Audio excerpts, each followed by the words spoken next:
E hoje temos também como destaque aí no noticiário a decisão do ministro Celso de Mello, que suspendeu o julgamento de 2 processos no Conselho Nacional do Ministério Público que poderiam afastar o coordenador da Lava Jato em Curitiba, Deltan Dallagnol. Ele seria investigado no âmbito administrativo, né? Por algumas condutas durante a Operação Lava Jato. Antes da decisão do ministro Celso de Mello, né, Cláudio, Thaís e ouvintes, nós já tínhamos nos deparado com a decisão do ministro Luiz Fux, que suspendeu os efeitos da sanção administrativa de advertência que foi imposta em novembro do ano passado ao coordenador da Força Tarefa da Lava Jato, o procurador Deltan Dallagnol, ou seja, não teremos um desfecho para esse caso no dia de hoje, né, Cláudio? Exatamente. O ministro, com essa suspensão, né, que foi concedida pelo ministro Celso de Mello, fica tudo parado até que se resolva. A sensação que eu tenho às vezes é que casos dessa natureza não serão resolvidos antes da aposentadoria do Deltan Dallagnol, que é um jovem procurador da República, né, que coordena a Força-Tarefa da Lava Jato. Há inúmeras discussões em torno dessa ação. O Deltan Dallagnol pode ser acusado de arrogância, né, de uma série de coisas, cometeu certamente alguns excessos e tal, mas isso em nada disso justifica a tentativa de cristianizar o procurador, né, que mal esconde também ali uma ação de pessoas, de investigados, né, de pessoas que estão por trás disso tudo. Uma das 2 ações contra o Deltan Dallagnol é movida por ninguém menos do que Renan Calheiros, que deve responder, pelas minhas contas, se é que eu já não as perdi, de 13 a 15 ações de corrupção só no âmbito do Supremo Tribunal Federal.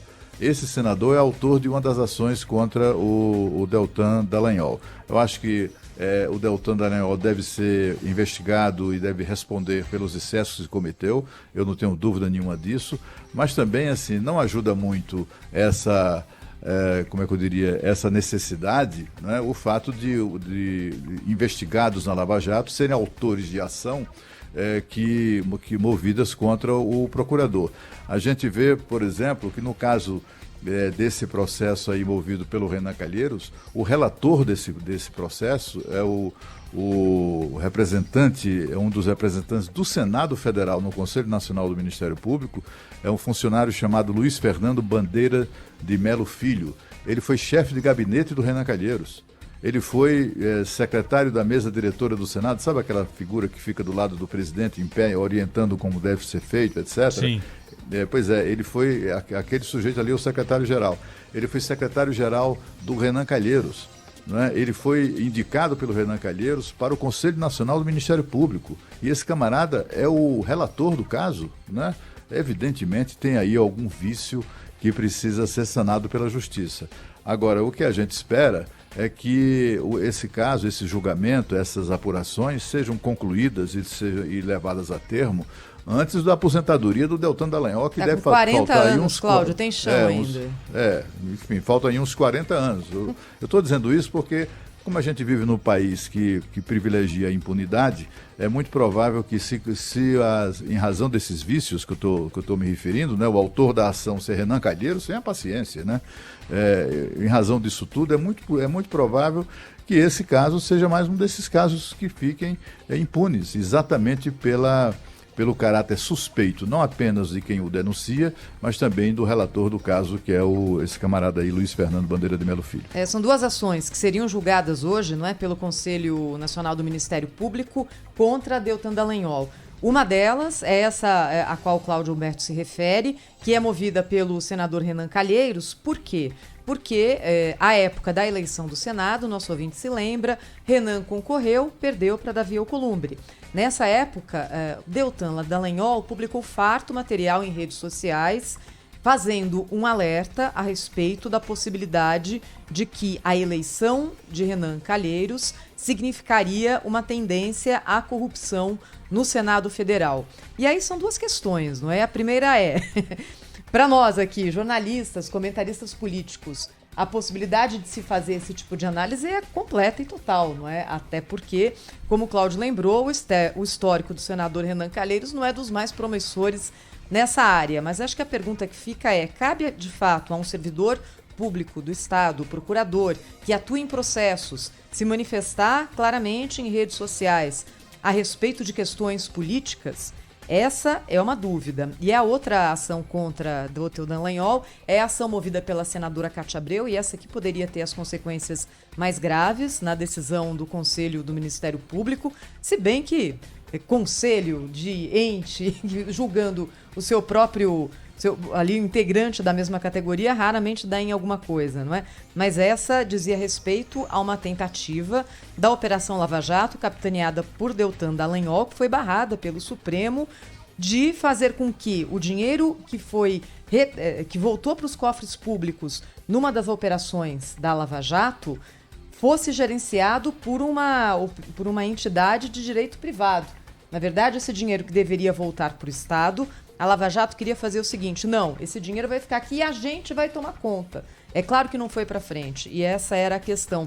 Aliás, o que tem hoje de procurador, ministro do Supremo, querendo também ser comentarista político, né? É incrível. Ontem, o ministro Luiz Edson Fachin, que tem um papel primordial nos julgamentos da Lava Jato, disse o seguinte: o Brasil vive uma recessão democrática, o futuro está sendo contaminado pelo despotismo, e disse que a candidatura do ex-presidente Lula em 2018, vetada pelo TSE, porque a lei assim determinava, teria feito bem à democracia, o que disse aqui o ministro Edson Fachin. Que teria feito bem à democracia brasileira se a tese que sustentei no TSE tivesse prosperado na justiça eleitoral. Fazer prevalecer no Estado de direito democrático o império da lei igual para todos é imprescindível, especialmente para não colher direitos políticos. Daí a importância que trago à colação daquele julgamento em que esteve em pauta a candidatura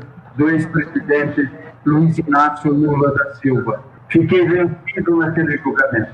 Respeito a maioria, mas mantenho a convicção de que não há democracia sem ruído, sem liberdade, sem igualdade, especialmente sem direitos de todos, sem tolher direitos políticos de quem quer que seja.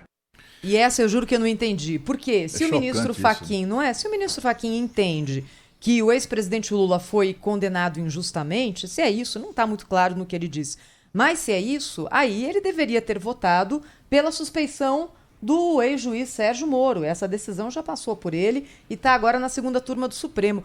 Cláudio Humberto, as pessoas estão falando mais que a boca, Cláudio.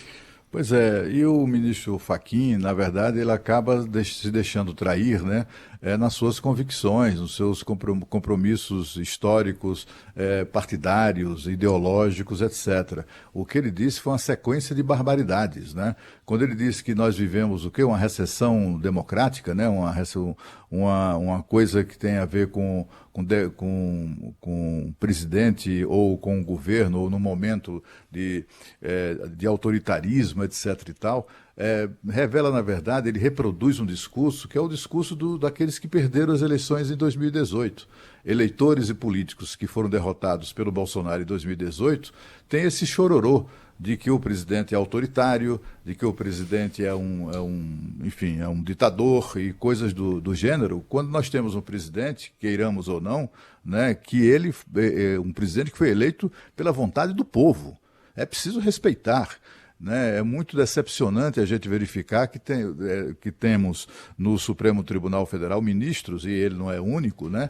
Ministros como o Edson Fachin fazendo esse jogo político, fazendo declarações que não lhe competem fazer, aliás, que conspira inclusive contra a sua própria credibilidade.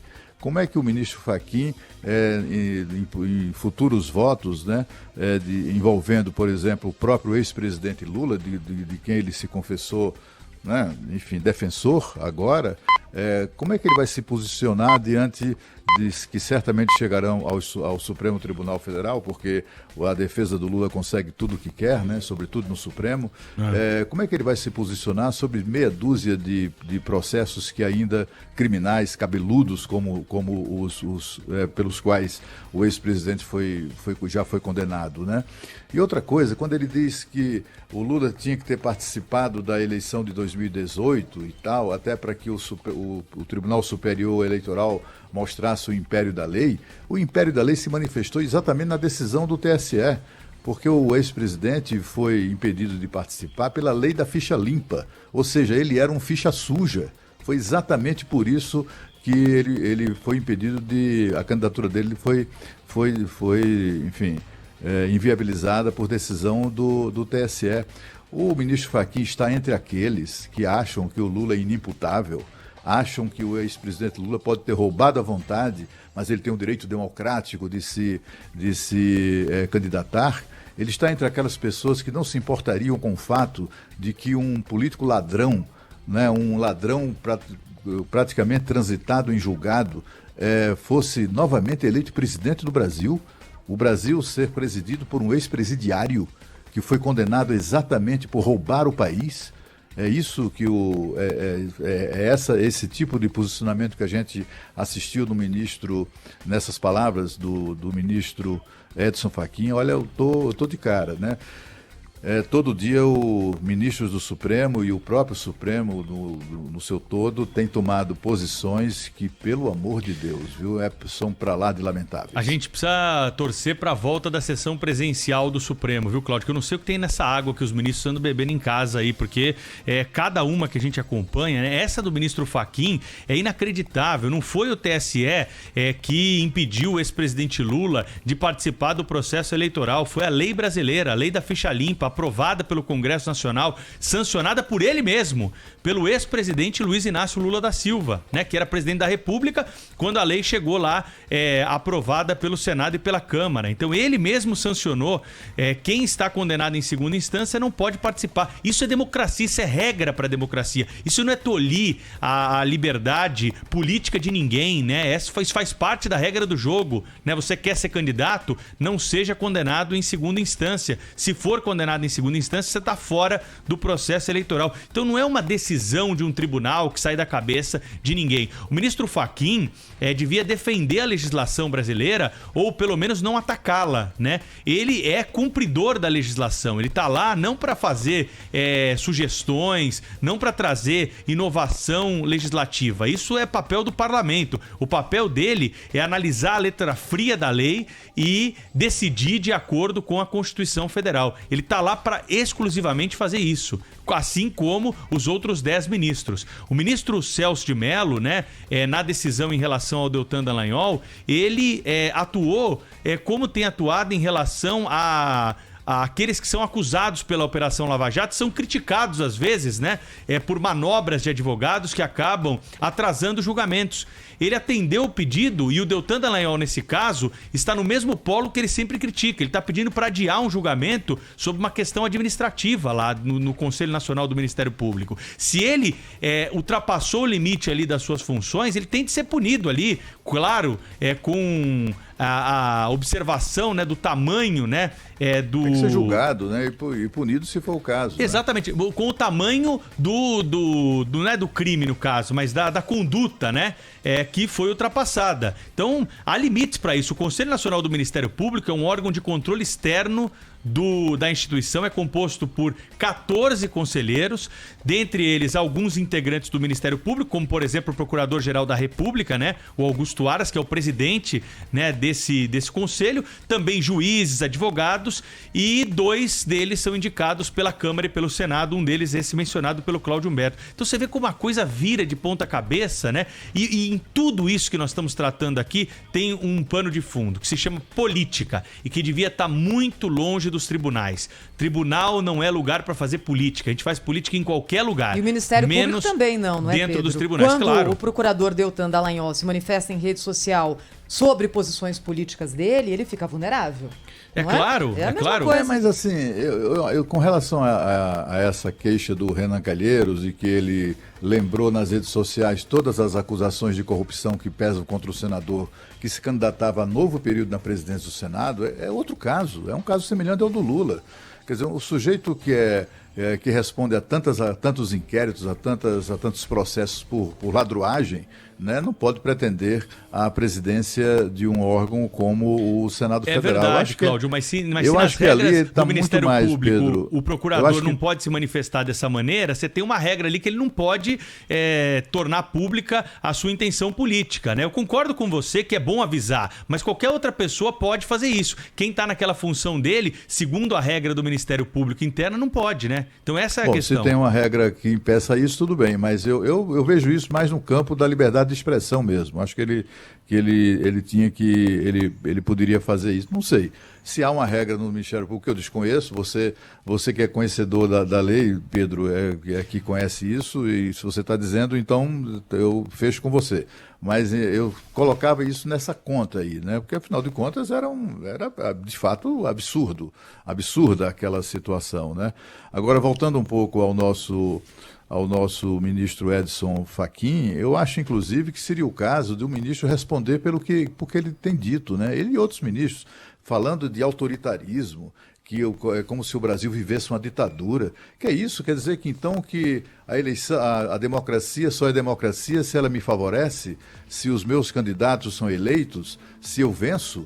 Né? Quer dizer, se eu perco a eleição, se o meu candidato não é eleito, então o vencedor é um autocrata, alguém que é um ditador e coisa do gênero, né?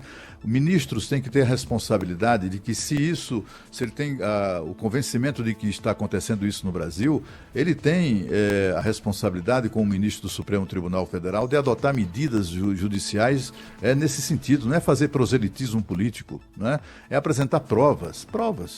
Olha, esta aqui é uma prova de que o presidente da República está se comportando dessa maneira. Está aqui a prova. E vamos abrir aqui o procedimento, ou fazer a denúncia disso de alguma maneira. Quando o ministro faz isso, reproduzindo, o que é triste é que o ministro reproduz jargões, né, e reproduz palavras de ordem de militantes de oposição, sobretudo os do PT, que viram o seu candidato derrotado em 2018. Que coisa, o ministro se baixar esse nível, né?